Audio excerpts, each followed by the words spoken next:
بسم اللہ الرحمن الرحیم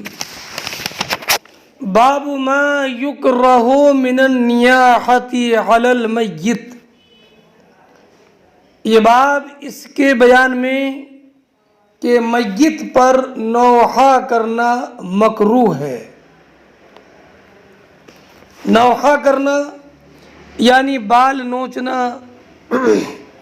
کپڑے پھاڑنا، گریبان چاک کرنا، چہرہ نوچنا یا اس طور پر جزا فضا کا اظہار کرنا کہ قضائے الہی پر رضا کا اظہار نہ ہو، یہ سب حرام ہے۔ اور اگر نوحہ کے بغیر کسی کے انتقال پر رویا جائے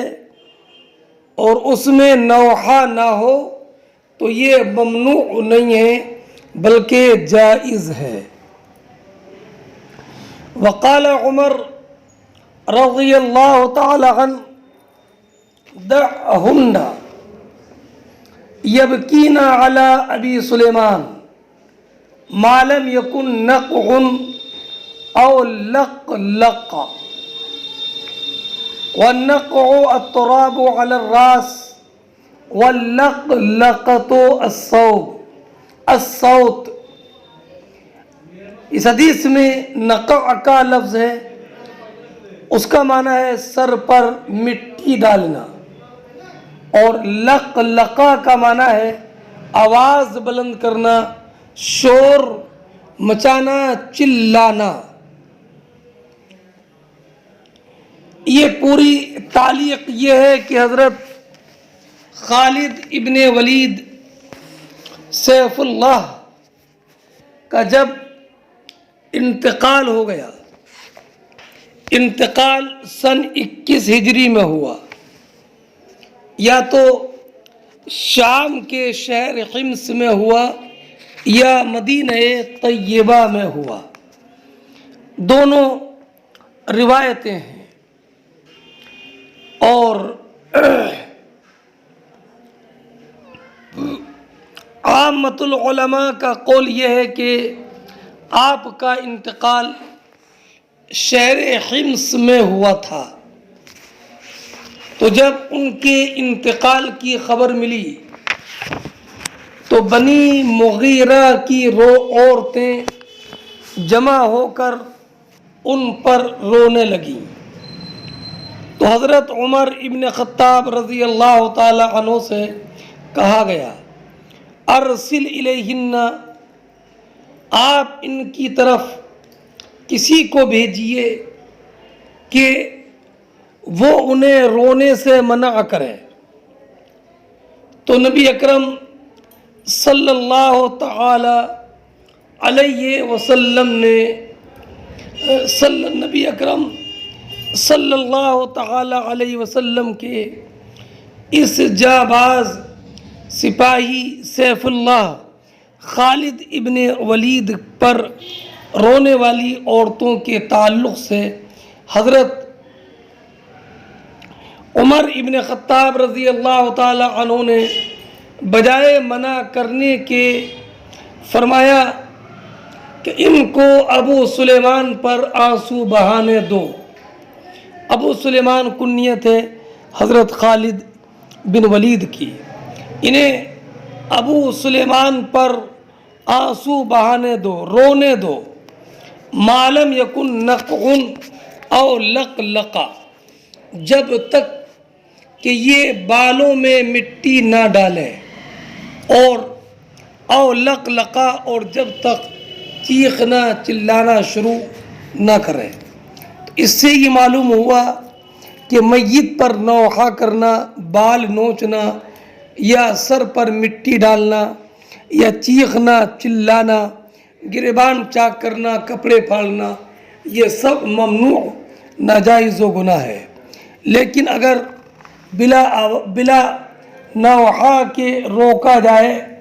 تو اس میں ممانعت نہیں ہے۔ حدثنا ابو نعیم قال حدثنا سعید بن عبید عن علی بن ربیعہ عن المغیرہ رضی اللہ تعالی عنہ قال سمعت النبی صلی اللہ علیہ وسلم یقول ان کذبا علی لیس کذب علی احد من کذب علی متعمدا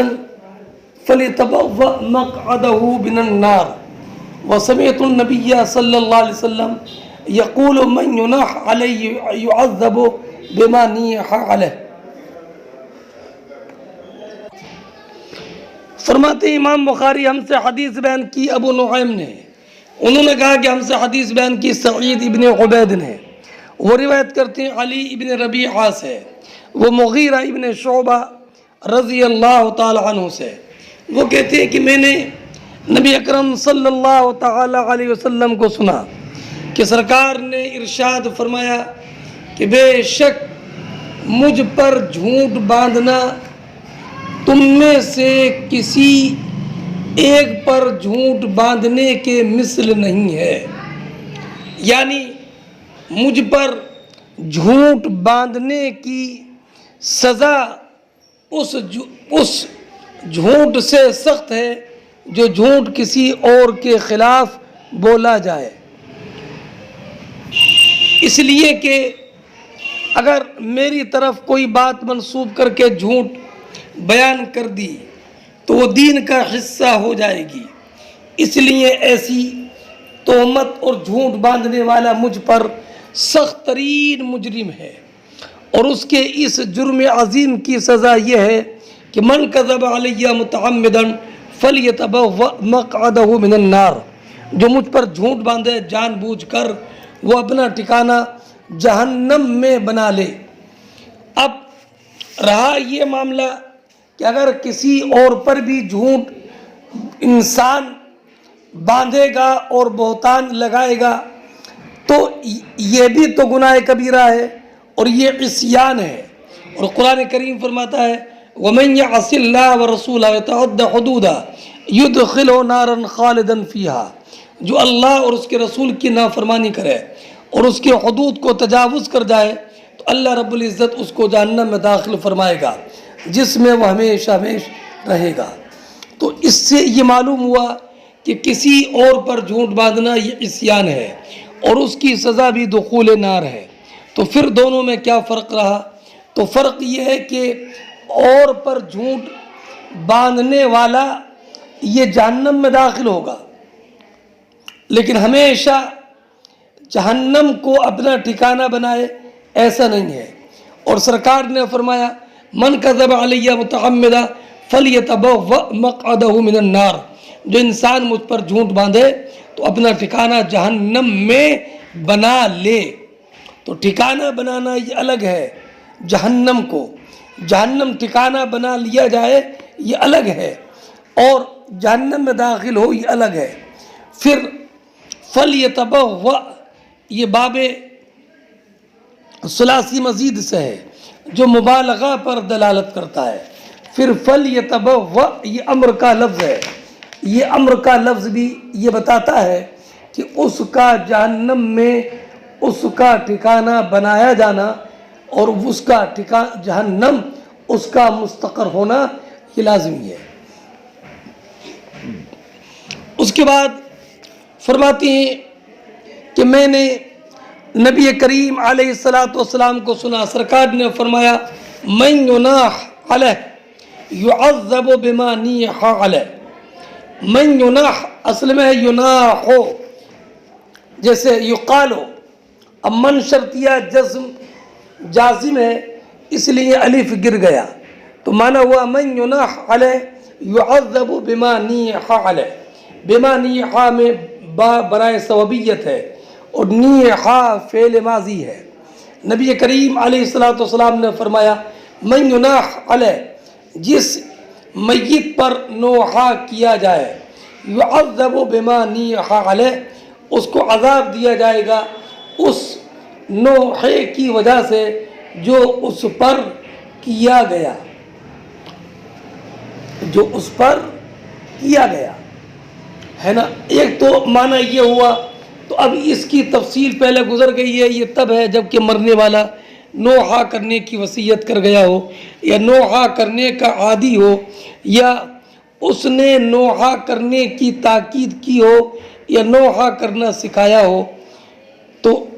اس وقت اگر اس پر نوحہ کیا جائے تو نوحہ کرنے والوں کی وجہ سے، اس نوحے کی وجہ سے اس پر عذاب دیا جائے، اس کو عذاب دیا جائے گا۔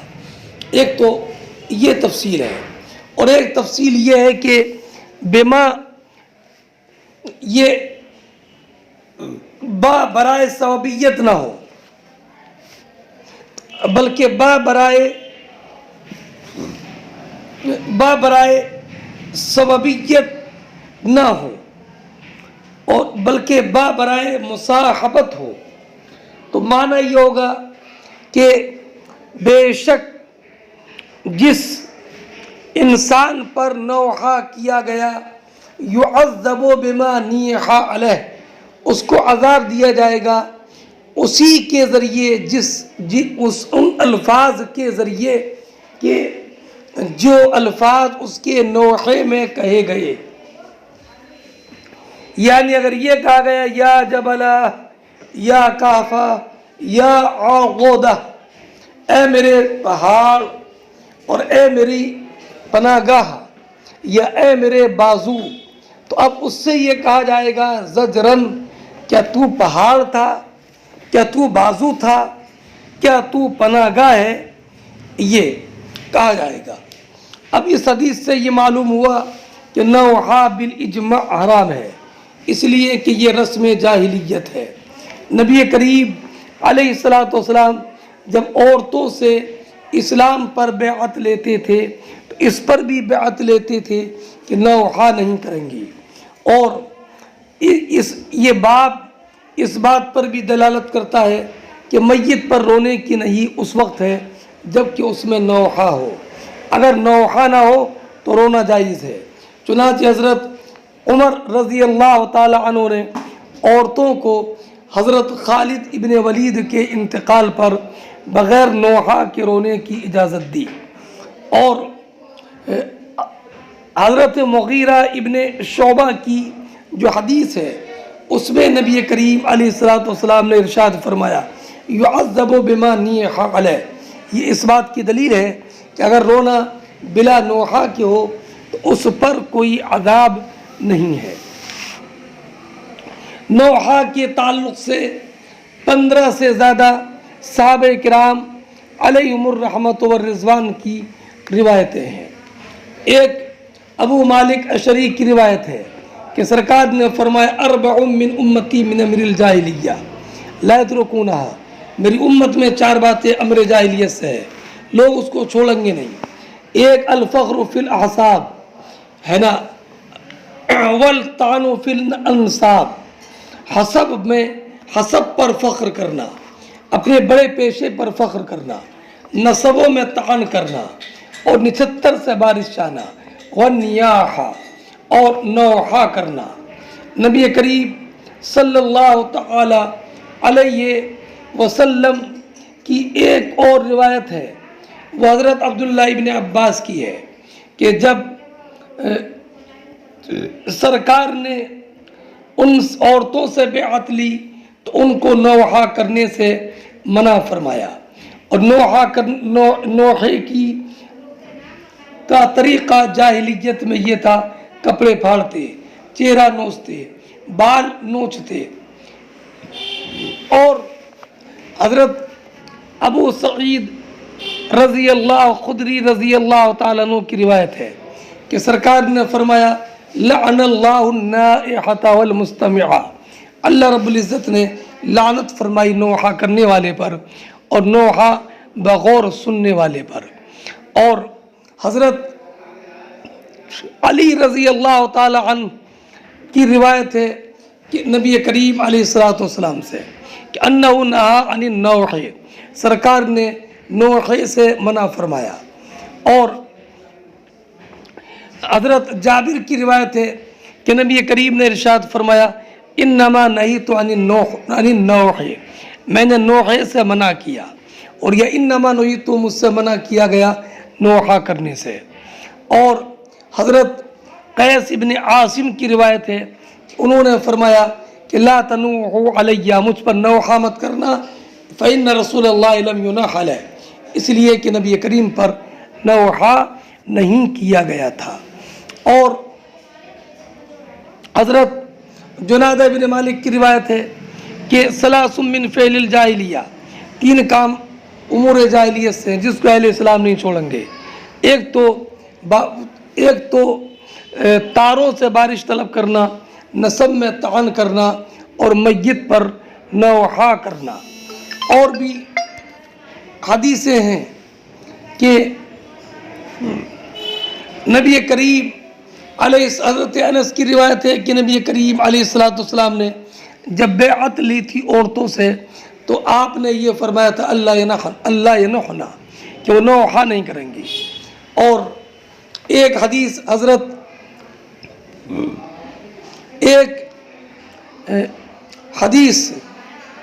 عمران ابن حسین کی ہے، انہوں نے فرمایا کہ المیت یعذب بنیاحت آلہ علیہ، میت کو عذاب دیا جاتا ہے جبکہ اس کے گھر والے اس پر نوحہ کرتے ہیں۔ تو ایک صاحب نے کہا آپ یہ بتائیے، ایک مرد کا انتقال خراسان میں ہو جائے اور اس کے گھر والے نوحہ یہاں کریں، یعنی مدینہ منورہ میں، یہ جہاں پر یہ بات چل رہی تھی، تو کیا اس کو اس کے گھر والوں کے نوحہ کرنے کی وجہ سے عذاب خراسان میں دیا جائے گا؟ تو کہا صدق رسول اللہ، سرکار نے سچ فرمایا، وَكَذَبْتَ أَنْتَ،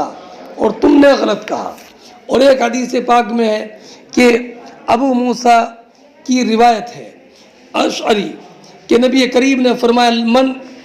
لیس منا من حلق ومن سلق ومن خرق، وہ ہم میں سے نہیں ہے جو مصیبت کے وقت میں بال منڈوائے، ومن سلق، اور جو مصیبت کے وقت میں اپنی آواز بلند کرے، ومن خرق، اور جو اپنے کپڑے پھاڑے۔ اس سے معلوم ہوا کہ نوحہ کرنا حرام ہے۔ اور اس کی حدثنا عبدان قال اخبرنی ابی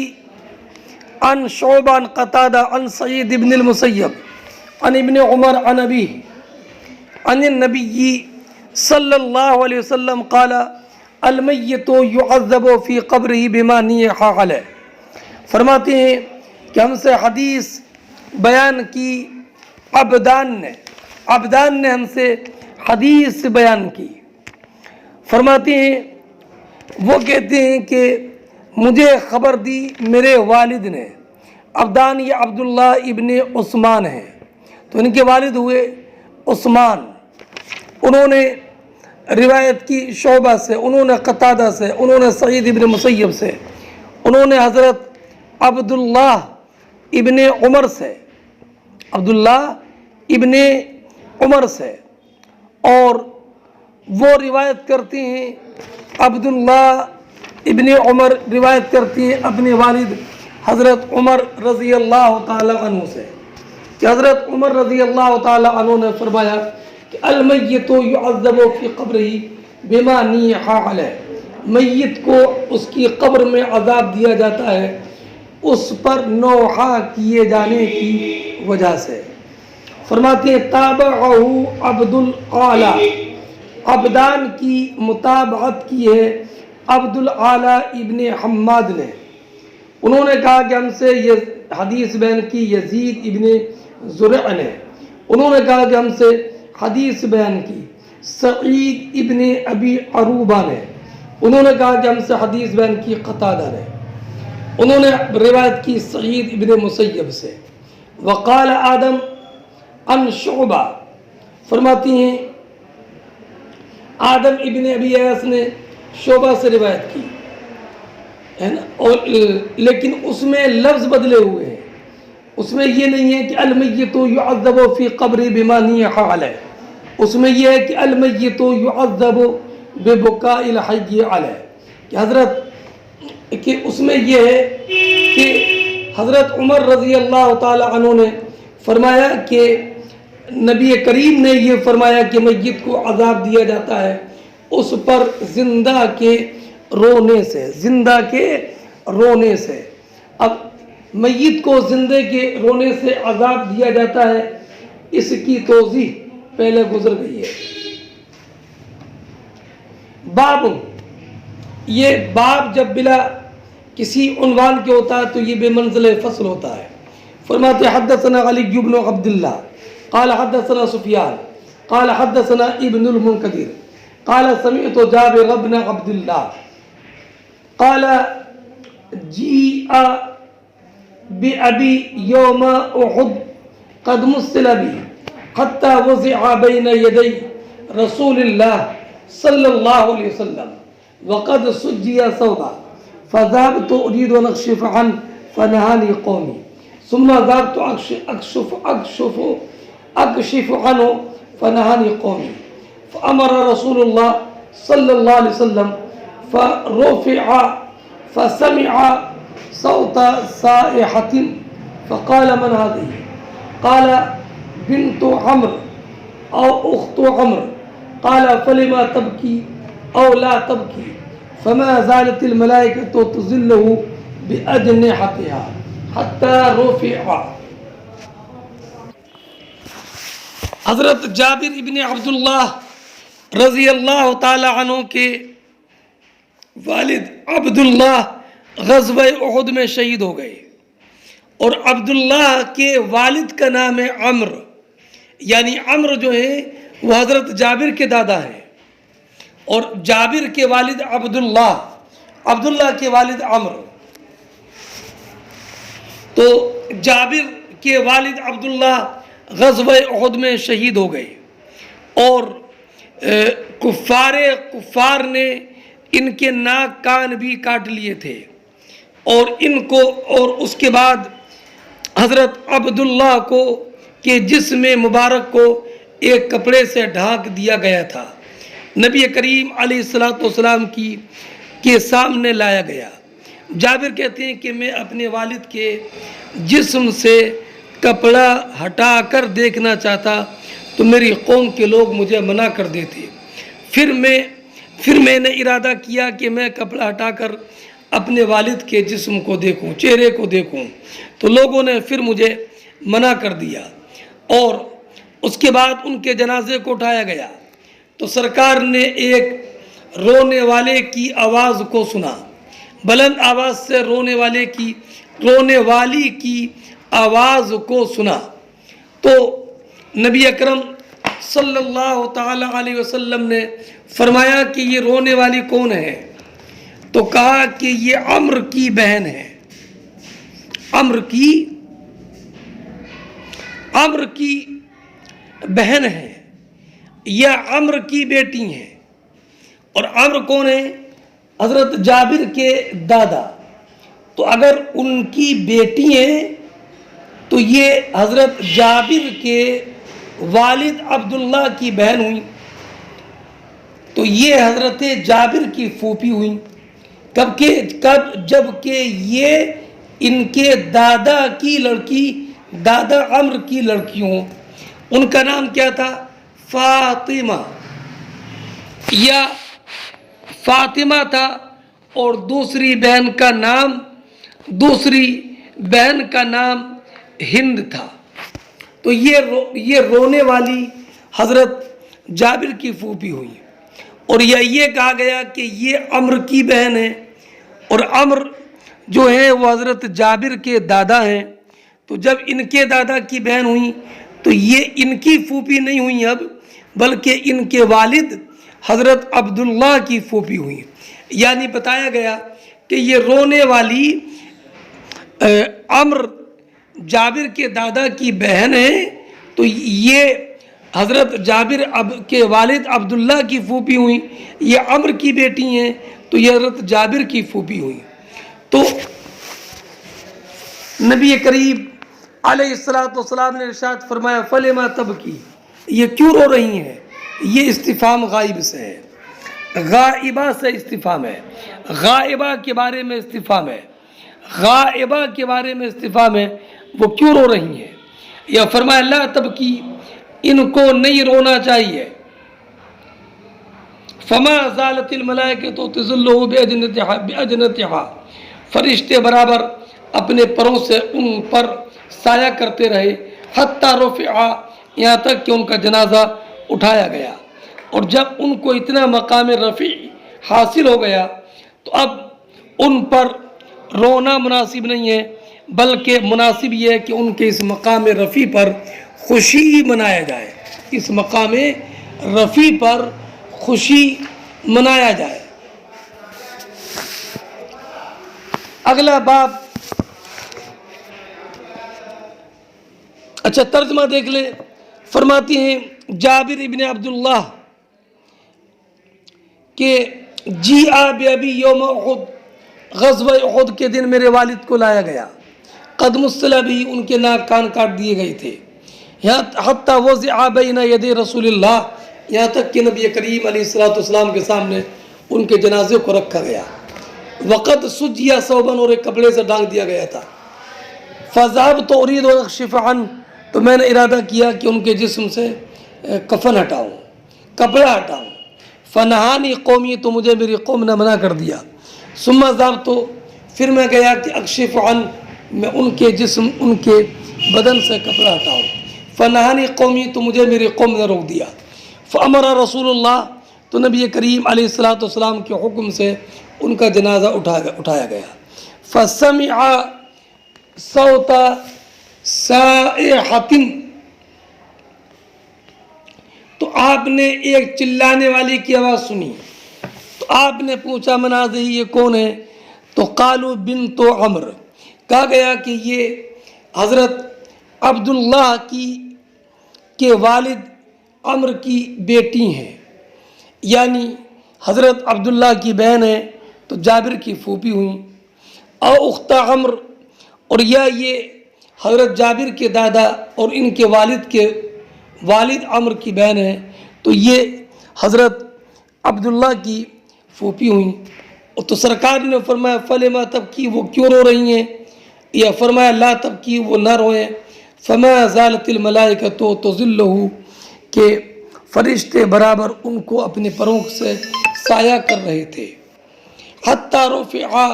یہاں تک کہ ان کا جنازہ اٹھایا گیا۔ باب لیس منا من شق الجیوب، فرماتے ہیں یہ باب اس بارے میں کہ لیس منا، وہ ہم میں سے نہیں ہے، من شق الجیوب، جو کہ گریبان چاک کرے، یعنی نوحہ کرے اور نوحہ کرنے میں اپنے گریبان کو چاک کرے، لیس منا، وہ ہم میں سے نہیں ہے، لیس منا، وہ ہم میں سے نہیں ہے۔ تو یہ جو نبی کریم صلی اللہ تعالی علیہ وسلم نے فرمایا کہ لیس منا، اس کا معنی یہ ہے کہ لیس من اہل سنتنا، وہ ہمارے طریقوں کو اختیار کرنے والوں میں سے نہیں ہے، اور یہ مراد یہ ہے کہ وہ جو ہمارا طریقہ ہے اس طریقے پر چلنے والا نہیں ہے، مراد یہ نہیں ہے کہ وہ دین سے نکل گیا، اس لیے کہ گناہوں کی وجہ سے انسان اہل سنت کے نزدیک کافر نہیں ہوتا ہے، مگر ہاں اگر کسی حرام قطعی کو حلال سمجھے تو حرام قطعی کو حلال سمجھنے کی بنیاد پر کفر ہو جائے گا۔ اب فرماتے ہیں نبی کریم علیہ السلام لیس منا، وہ ہم میں سے نہیں ہے، من شق الجیوب، جو کہ گریبان چاک کرے نوحہ کرنے میں۔ ہاں اگر نوحہ کرنے کو فرض اور لازم سمجھے تو اب یہ کفر ہو جائے گا، اسلام سے نکل جائے گا، اس لیے کہ اس نے ایک حرام کو اور جاہلیت کے کام کو اسلام میں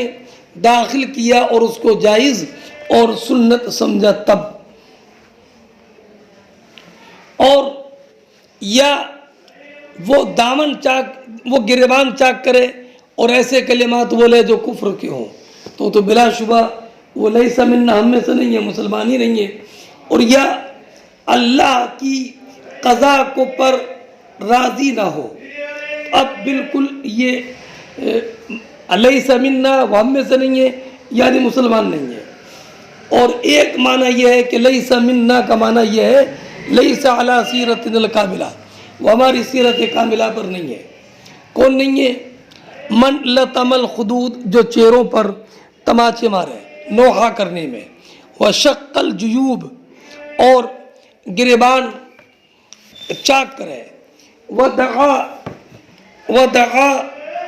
بدعوى الجاہلیہ اور زمانے جاہلیت جیسی چیخ و پکار کرے، زمانے جاہلیت جیسی چیخ و پکار کرے، جیسے کہ ہائے واہ جبلا، ہائے پہاڑ، واہ عغودہ، ہائے میرے مضبوط بازو جو جاتا رہا۔ تو نبی کریم نے فرمایا کہ جو اس طریقے کے کام کرے وہ ہم میں سے نہیں ہے، مراد یہ ہے کہ وہ ہمارے طریقہ کامل پر نہیں ہے۔ ودعا بدعوى الجاہلیہ اور جاہلیت جیسے چیخ و پکار کرے۔ اور آپ نے کو میں بتا چکا کہ دعا بدعوى الجاہلیہ جاہلیت کے زمانے جیسی چیخ و پکار کرے، یعنی وہ کہے رونے میں وہ کہے جو اہل جاہلیت کہتے تھے اور جو کہ شریعت میں جائز نہیں ہے۔ اگر ایسا کیا تو سرکار نے فرمایا کہ وہ ہمارے طریقے پر نہیں ہے۔ باب رثاء النبی صلی اللہ علیہ وسلم سعد بن خولہ، یہ باب اس بارے میں کہ نبی اکرم صلی اللہ تعالی علیہ وسلم کا سعد ابن خولہ کے مکہ مکرمہ میں انتقال پر افسوس ظاہر کرنا۔ پہلے میں خلاصہ حدیث بیان کرتا ہوں، پھر حدیث کا ترجمہ کرتا ہوں، اس کے بعد میں اس کی تشریح۔ ہوا یہ کہ حجۃ الوداع کے سال نبی اکرم صلی اللہ تعالی علیہ وسلم کے ساتھ حضرت سعد بن ابی وقاص رضی اللہ تعالی عنہ تھے، اور سعد بن ابی وقاص رضی اللہ تعالی عنہ مکہ مکرمہ میں سخت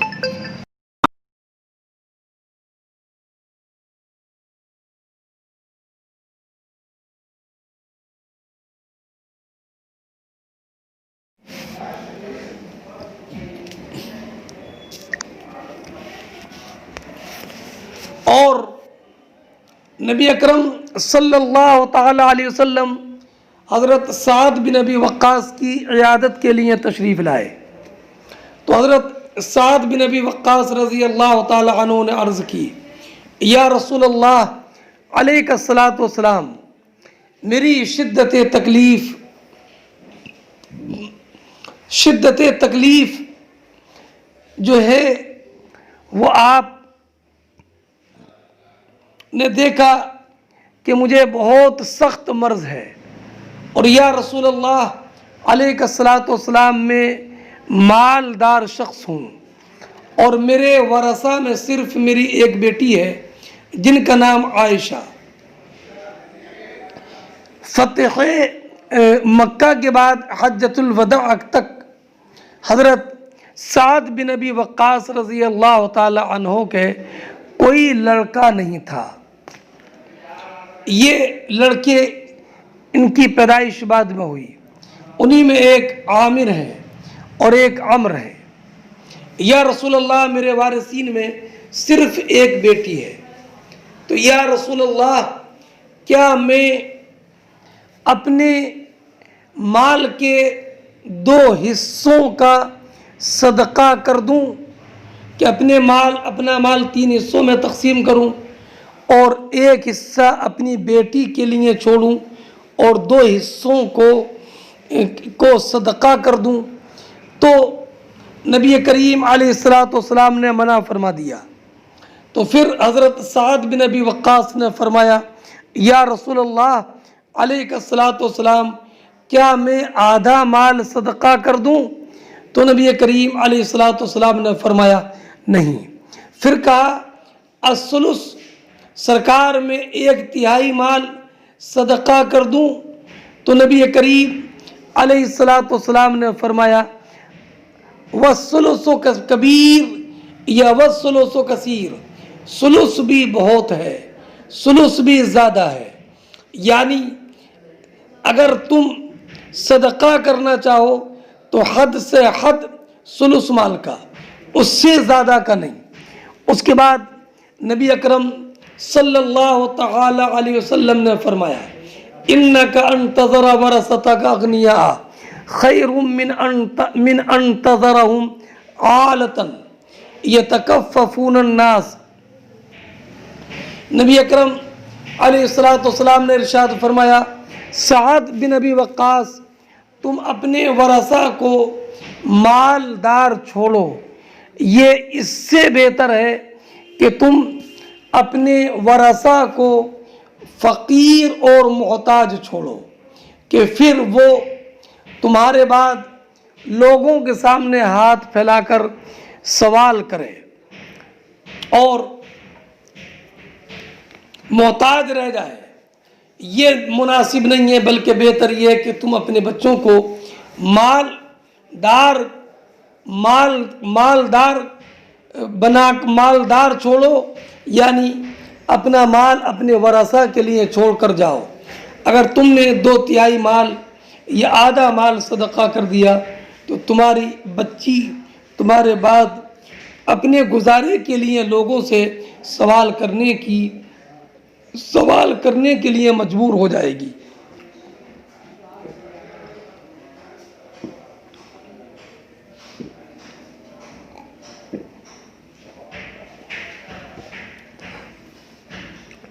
سرکار نے ارشاد فرمایا صدقہ کرنے ہی پر ثواب نہیں ہے، بلکہ تم جو بھی خرچ کرو گے اللہ کی رضا کے لیے اس پر تمہیں اجر ملے گا۔ اگر تم نے اپنے بچوں پر بھی اللہ کی رضا تلاش کرتے ہوئے خرچ کیا تو اس پر بھی تمہیں اجر ملے گا، یہاں تک کہ جو لقمہ تم اپنی بیوی کے منہ میں رکھو اس پر بھی تم کو اجر ملے گا۔ اجر اسی پر موقوف نہیں ہے کہ تم اللہ رب العزت کی راہ میں صدقہ کرو، بلکہ خلوص نیت کے ساتھ اگر اپنے بچوں پر خرچ کرو تو اس میں بھی صدقے کا اجر ملتا ہے۔ یہ تو مال سے متعلق حضرت سعد بن ابی وقاص نے سوال کیا۔ اب دوسرا سوال کیا یا رسول اللہ اخلف بعد اصحابی، یا رسول اللہ کیا میں اپنے ساتھیوں سے پیچھے رہ جاؤں گا؟ یعنی یا رسول اللہ میں تو اتنا سخت علیل اور بیمار ہوں کہ اب سفر کرنے کے لائق نہیں، تو کیا یا رسول اللہ میرے ساتھی جنہوں نے مکہ مکرمہ سے ہجرت کی تھی وہ سب آپ کے ساتھ مدینہ طیبہ چلے جائیں گے اور میں سخت بیمار ہونے کی وجہ سے مکہ مکرمہ میں رہ جاؤں گا۔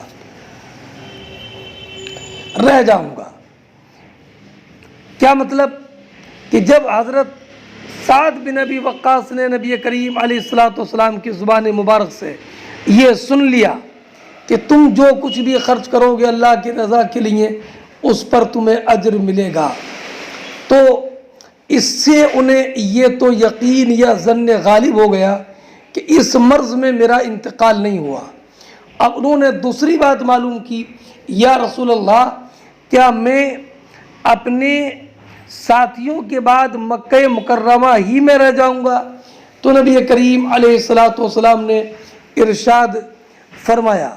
نہیں، انکا لن تخلف، بے شک تم پیچھے نہیں رہو گے۔ کیا مطلب؟ سعد بن ابی وقاص نے یہ سوال کیا تھا یا رسول اللہ کیا میں مکے ہی میں رہ جاؤں گا انتقال کے وقت تک؟ تو اب مکے ہی سے ہجرت کی تھی، اب مکے ہی میں پھر میرا انتقال ہو جائے گا، تو کہیں ایسا تو نہیں کہ میں نے جس زمین سے ہجرت کی تھی اسی میں میرا انتقال ہو جائے؟ تو نبی اکرم صلی اللہ تعالی علیہ وسلم نے فرمایا نہیں، ایسا نہیں ہے کہ تم مکہ مکرمہ میں رہ جاؤ، بلکہ فرمایا کہ فتعمل عملا صالحا الا زدت به درجہ ورفعا۔ اے سعد بن ابی وقاص، تم جو بھی عمل صالح کرو گے، عمل صالح کرو گے، نیک کام جو بھی کرو گے، اس سے تمہارا درجہ اور زیادہ بلند ہو جائے گا، درجہ بھی بڑھے گا اور تمہاری منزلت بھی بڑھے گی۔ فرمایا ثم لعلک ان تخلف حتی ینتفع بک اقوام، بلکہ میں تو امید کرتا ہوں کہ تم بہت اپنے ساتھیوں سے بھی لمبی عمر پاؤ گے، تمہارے ساتھی چلے جائیں گے اور تمہاری لمبی عمر ہوگی، حتی ینتفع بک اقوام، یہاں تک کہ تمہیں کچھ لوگوں کو فائدہ پہنچے گا اور تمہیں دوسرے لوگوں کو کچھ نقصان بھی پہنچے گا، یعنی تمہاری عمر لمبی ہوگی، تم مکہ مکرمہ میں تمہیں موت نہیں آئے گی۔ اور ہوا یہی کہ یہ ان کو بہت لمبی عمر ملی، یہاں تک کہ انہوں نے عراق کو فتح کیا اور مال غنیمت کے ذریعے مال غنیمت سے ان کے ذریعے مسلمانوں کو فائدہ پہنچا اور ان کے ذریعے مشرکین کو نقصان پہنچا۔ اور آپ نے یہ پڑھا ہے کہ لعل جب کلام الہی میں ہو یا کلام رسول میں ہو تو وہ یقین کے لیے آتا ہے۔ اس کے بعد نبی اکرم صلی اللہ تعالی علیہ وسلم نے دعا فرمائی۔ کیا دعا فرمائی؟ فرمایا اللہم امضی لاصحابی ہجرتہم، اے اللہ میرے اصحاب کی ہجرت کو تو مکمل فرما دے اور ان کی ہجرت میں کوئی نقص نہ ہو۔ اور یہ سرکار نے کہاں فرمایا؟ مکہ مکرمہ میں۔ ان کی ہجرت کو مکمل فرمانے کا معنی یہ ہوا کہ یہ میرے اصحاب ہجرت کر کے مدینہ طیبہ گئے تھے، اب یہ پھر مکہ مکرمہ حج کرنے کے لیے آئے ہیں، ان کی ہجرت مکمل فرما دے کہ یہ سب خیر و عافیت کے ساتھ مدینہ طیبہ لوٹ جائیں۔ وَلَا تَرُدُّهُمْ عَلَىٰ عَقَابِهِمْ، اور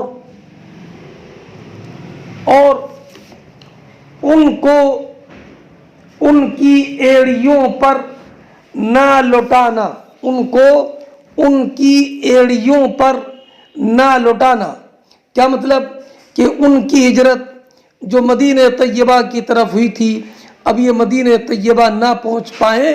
یا اللہ ان کی ہجرت کو ان کی ایڑیوں کے بل مت لٹانا۔ اور رجع علی عقبیہ کا لفظ عربی میں تب بھی بولا جاتا ہے کہ جب کہ کوئی اچھے حال پر ہو اور پھر اس سے ادنا حال کی طرف لوٹ آئے، اسی بولتے ہیں رجع علی عقبیہ۔ ہاں، اب فرمایا حضور نے لیکن البائس سعد بن خولہ، لیکن بیچارے سعد ابن خولہ پر افسوس ہے، سعد ابن خولہ پر افسوس ہے، یہ سرکار نے فرمایا۔ کیوں؟ اس لیے کہ سعد ابن خولہ کا انتقال مکہ مکرمہ میں ہو گیا تھا۔ ہاں، لیکن افسوس تو سعد ابن خولہ پر ہے کہ ان کا انتقال مکہ مکرمہ میں ہوا۔ اب حضرت سعد ابن ابی وقاص کا اگلا قول ہے، یہ حضرت امام زہری کا ہے، یرثی لہ رسول اللہ صلی اللہ علیہ وسلم ان ماتا بمکہ۔ یہ قول سعد بن ابی وقاص کا ہے یا امام زہری کا ہے؟ نبی کریم علیہ الصلوۃ والسلام حضرت سعد بن خولہ پر افسوس کر رہے تھے اس بات پر کہ ان کا انتقال مکہ مکرمہ میں ہوا تھا۔ اب مکہ مکرمہ میں سعد بن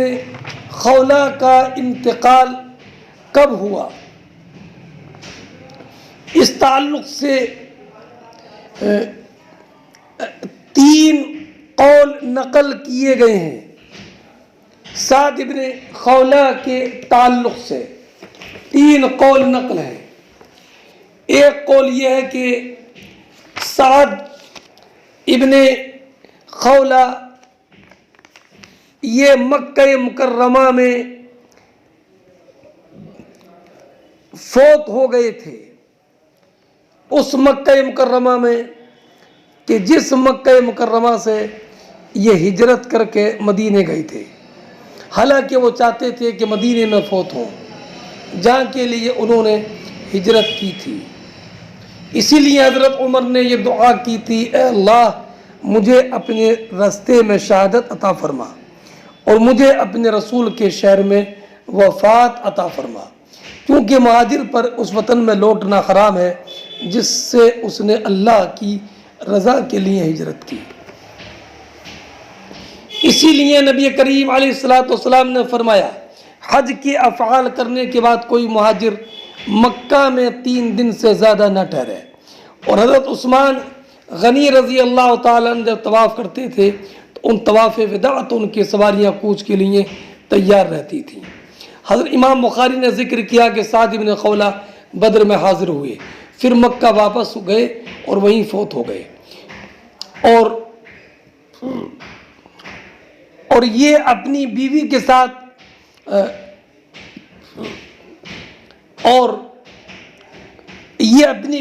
ساتھ حجۃ الوداع میں مکہ گئے تھے، وہیں فوت ہو گئے۔ اس وقت ان کی بیوی حاملہ تھیں، سبیعہ بنت حارث۔ ان کے فوت ہونے کے بعد ان کا وضع حمل ہوا، اور اس سے معلوم ہوا کہ حضرت سعد بن خولہ حجۃ الوداع کے موقع پر فوت ہوئے تھے۔ اور امام طبری نے کہا کہ سعد بن خولہ سن 7 ہجری میں مکے میں فوت ہوئے تھے، جب رسول اللہ اور اہل مکہ کے درمیان حدیبیہ کے سال کے بعد صلح ہو چکی تھی۔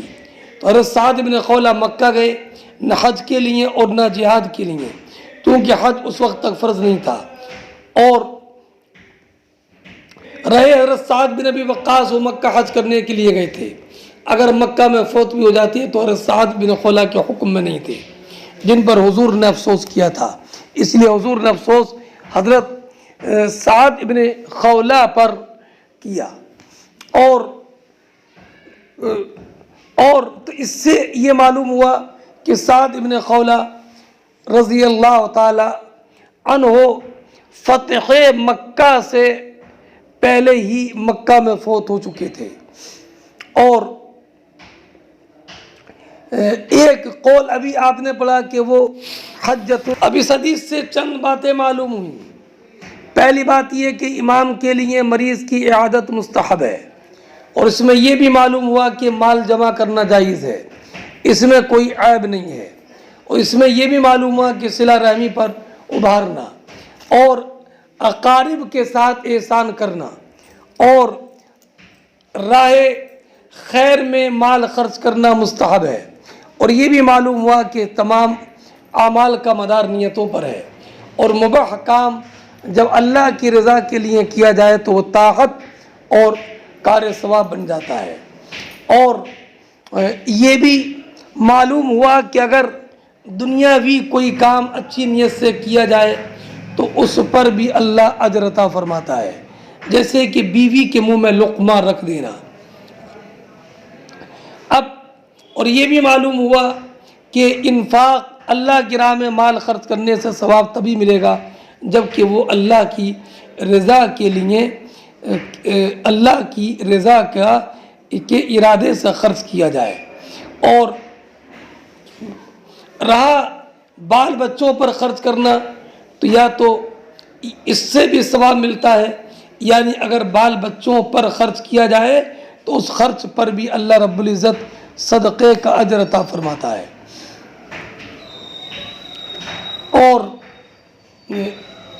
یہ بھی معلوم ہوا کہ جو صحابہ کرام، یہ بھی معلوم ہوا کہ لمبی عمر کی فضیلت ہے تاکہ نیک کام زیادہ کر سکے، اور یہ بھی معلوم ہوا کہ ہجرت جن صحابہ کرام علیہم الرحمۃ والرضوان نے مکہ مکرمہ سے کی،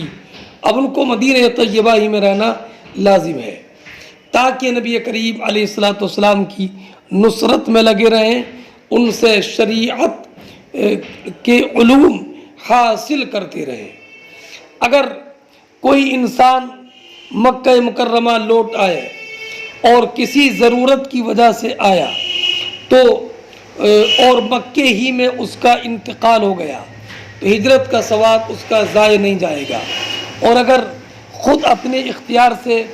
مکہ مکرمہ چلا آیا اور مدینہ طیبہ کو چھوڑ دیا تو بعض علماء نے کہا کہ اس کی اگر اپنے اختیار سے آیا تو پھر اس کی ہجرت کا ثواب ضائع چلا جائے گا، ضائع ہو جائے گا۔ اور یہ بھی کہا ہے کہ ہجرت صرف خاص طور پر اہل مکہ ہی پر فرض تھی، اور اس سے یہ بھی معلوم ہوا کہ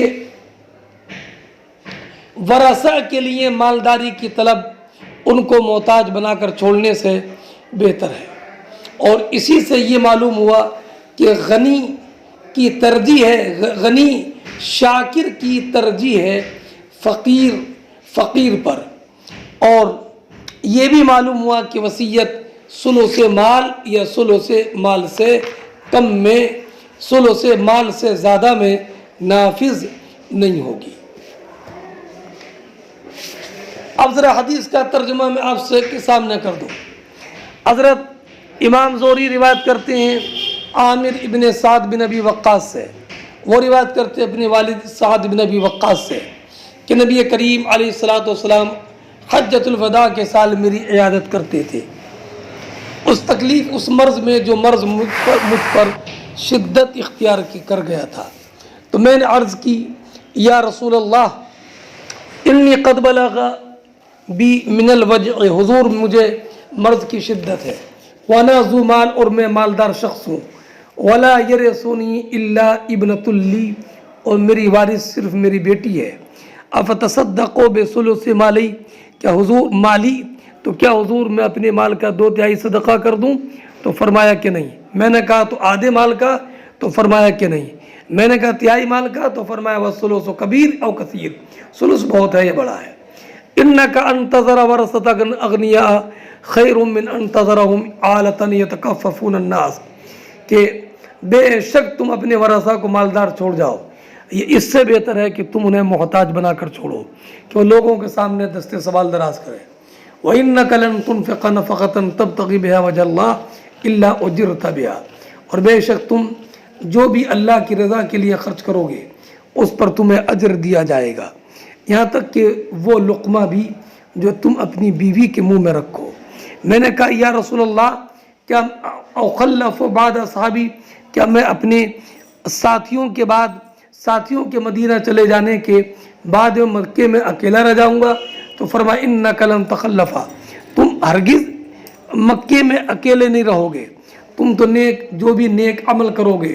اس سے تمہارا درجہ اور منزلت بڑھ جائے گی۔ ثم لعلک ان تخلف، اور پھر مجھے امید ہے کہ تمہاری عمر لمبی ہوگی، یہاں تک کہ تمہیں بہت لوگوں کو فائدہ پہنچے گا اور تم سے دوسرے لوگوں کو نقصان پہنچے گا۔ اللہم امضی لاصحابی ہجرتہم، اے اللہ میرے ساتھیوں کی ہجرت کو تو مکمل کر دے، ولا تردہم علی اعقابہم، اور ان کو ان کے ایڑیوں کے بل واپس نہ کر کہ ان کی ہجرت تام نہ ہو۔ ولکن البائس سعد بن خولہ، لیکن افسوس تو سعد بن خولہ پر ہے، یرثی لہ رسول اللہ صلی اللہ علیہ وسلم ان مات بمکہ، حضور حضرت سعد بن خولہ پر افسوس کر رہے تھے اس بات پر کہ ان کا انتقال مکہ مکرمہ میں ہو گیا تھا۔ باب ما ینہا من الحلق عند المصیبہ، یہ بات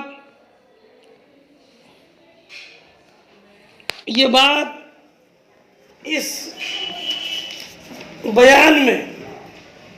کہ جو مصیبت کے وقت بال مونڈنے کی ممانعت ہے، بال مونڈنے کی ممانعت ہے مصیبت کے وقت میں۔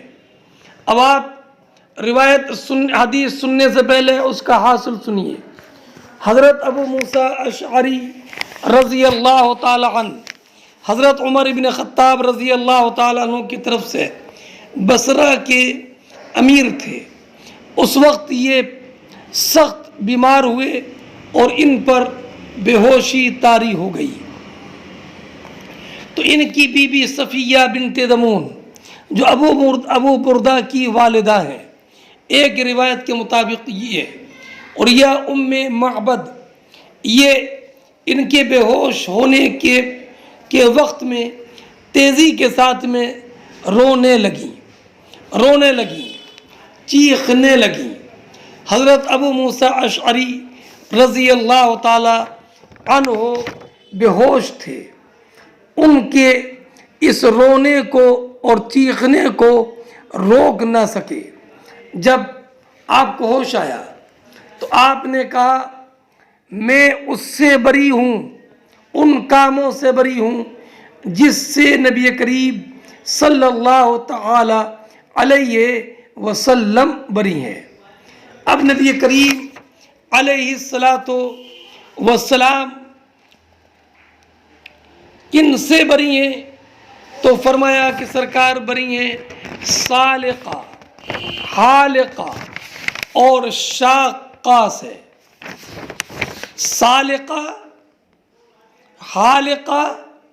اور شاقہ سے۔ سالقہ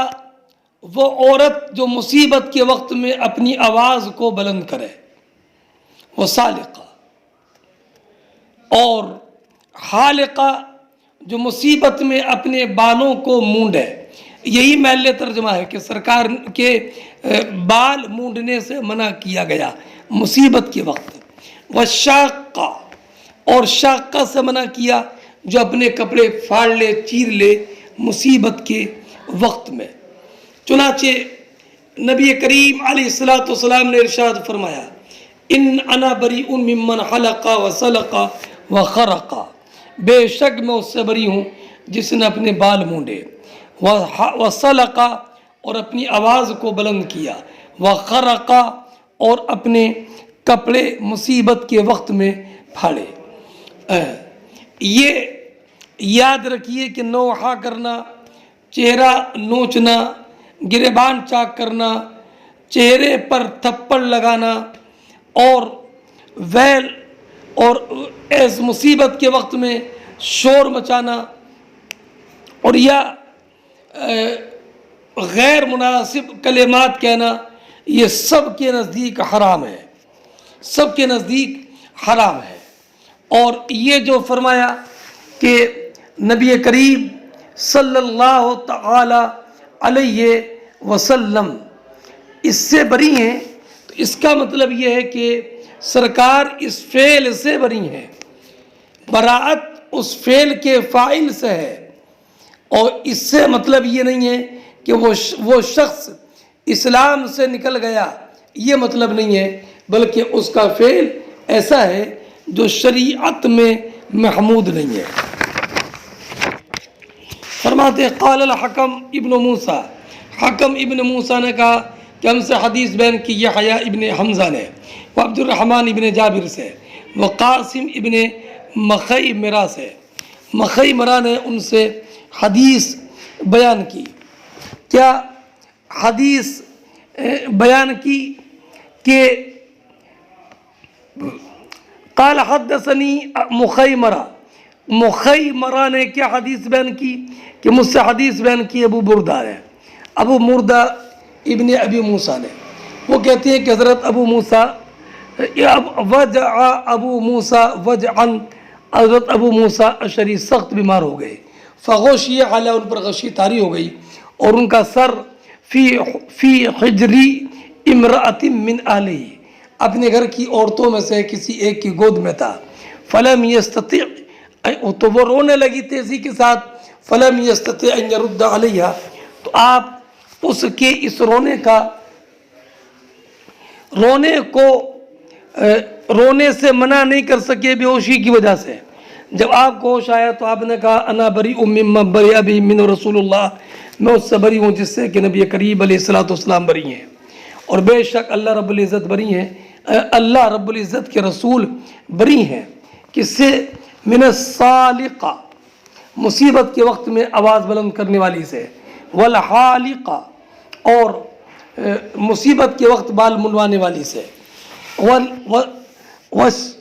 والشاقہ، اور گریبان چاک کرنے والی سے۔ لیس منا من ضرب الخدود، وہ ہم میں سے نہیں کہ جو کہ چہروں پر اپنے تھپڑ مارے مصیبت میں۔ حدثنا محمد بن بشار قال حدثنا عبد الرحمن قال حدثنا سفیان عن الأعمش عن عبد الله بن مرہ عن مسروق عن عبد الله بن مسعود عن النبی، عبداللہ ابن مسعود کہتے ہیں کہ نبی کریم علیہ الصلوۃ والسلام نے فرمایا لیس منا من ضرب الخدود، وہ ہم میں سے نہیں جو چہروں پر مارے، وشق الجیوب، اور گریبان چاک کرے، ودعا بدعوى الجاہلیہ، اور یا جاہلیت کی طرح چیخ ہے۔ باب ما ینہا من الویلی ودعوى الجاہلیہ عند المصیبہ، یہ باب اس کے بیان میں کہ جو مصیبت کے وقت واویلا کہنے اور جاہلیت کی چیخ پکار کرنے کی ممانعت ہے۔ حدثنا عمر بن حفص قال